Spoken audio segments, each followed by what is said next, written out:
Dia 2 de augustus, de março, 2 de augustus, está para United Nations International Youth Day. Já por o ano de 1999, United Nations a proclamar dia 2 de augustus aqui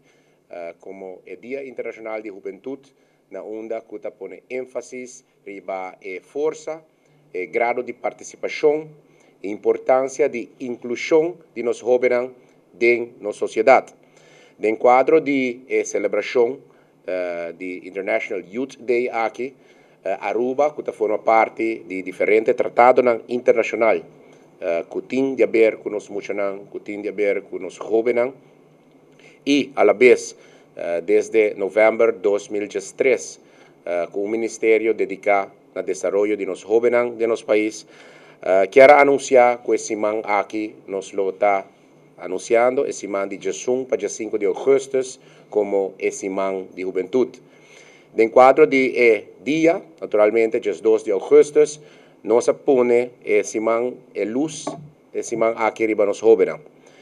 Paquico, por motivo que o Hobenan, banda de forma parte demograficamente uma grande parte de nossa sociedade,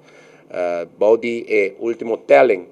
de censo e quantidade de Hobenan de muçulmanos entre 0 e 18 anos aqui na Aruba está de 25 para 26 mil cidadãos e naturalmente está uma parte grande de nossa cidadania que nós mesmos põe enfoque, põe atenção ribanan. Se vamos mirar em comparação com a população mundial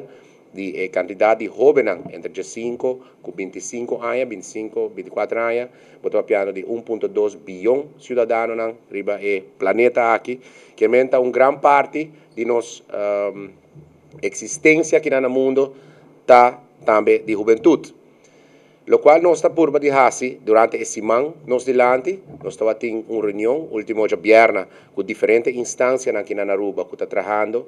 para guiar nos Hobenan, que está trabalhando para motivar nos Hobenan, que está trabalhando para que o Hobenan também que está vindo a araque com a justiça, está para assim, esse man aqui enfoque adicional riba e trabalho com cada uma instância aqui, departamento aqui, service clubs instância deportivo, cultural, está fazendo para com a juventude. E me mestre mencionar que essa aqui está uma grande quantidade. Dentro do social felt, tem uma grande quantidade de instâncias que está fazendo trabalho importante, caminha não está tratando de desenvolver e saca o potencial que os jovens têm. Se você pode tomar nota da imprensa, estava tendo uma declaração de parte de minha pessoa, onde me avisa um dia mais que me convenci que o potencial que os jovens aqui na Aruba têm é um hopi grande, o qual nós está sentindo falta de guia e também naturalmente é apoio de internos cidadãos para nos por seguir saca e melhor for de nossa juventude.